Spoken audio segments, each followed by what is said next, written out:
இந்த வீடியோக்குள்ள போறதுக்கு முன்னாடி நம்ம சேனலை சப்ஸ்கிரைப் பண்ணாதவங்க சப்ஸ்கிரைப் பண்ணிடுங்க, பக்கத்துல இருக்க பெல் பட்டனையும் கிளிக் பண்ணிக்கோங்க.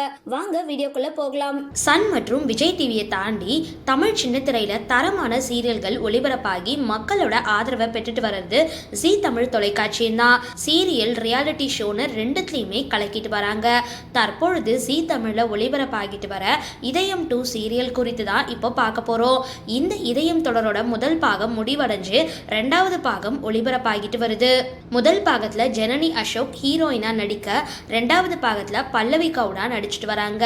திருமணத்துக்கு பிறகான காதல், மகள் மேலான பெற்றோரோட பாசம், குடும்ப சிக்கல் உள்ளிட்ட பல்வேறு உணர்வுகளை வெளிப்படுத்துற வகையில தொடர் ஒளிபரப்பாகிட்டு வருது. ரிச்சர்ட் கோஷ் மற்றும் பல்லவி கவுடா நாயகன் நாயகியா நடிச்சிட்டு வர இந்த சீரியல்ல விரைவில் ஒரு புதிய என்ட்ரி நடக்க இருக்கு. விஜய் டிவியில ஒளிபரப்பான சக்திவேல் சீரியல்ல ஹீரோயினோட அண்ணனா நடிச்சிட்டு வந்த மெர்வின் இப்போ இதயம் தொடர்ல ஆனந்த் அப்படின்ற கதாபாத்திரம் மூலமா என்ட்ரி கொடுக்க இருக்காராம். இவர் பாண்டியன் ஸ்டோர் சீரியல்லையும் ஒரு முக்கிய கதாபாத்திரத்தை நடிச்சிட்டு வராரு அப்படின்றது குறிப்பிடத்தக்கது. சரி, இந்த வீடியோ பத்திரம் உங்களோட கருத்துக்களை கீழே கமெண்ட் பாக்ஸ்ல போஸ்ட் பண்ணுங்க. வீடியோ பிடிச்சிருந்தா லைக் பண்ணுங்க, ஷேர் பண்ணுங்க, மறக்காம டிபி காபி சேனல் சப்ஸ்கிரைப் பண்ணுங்க.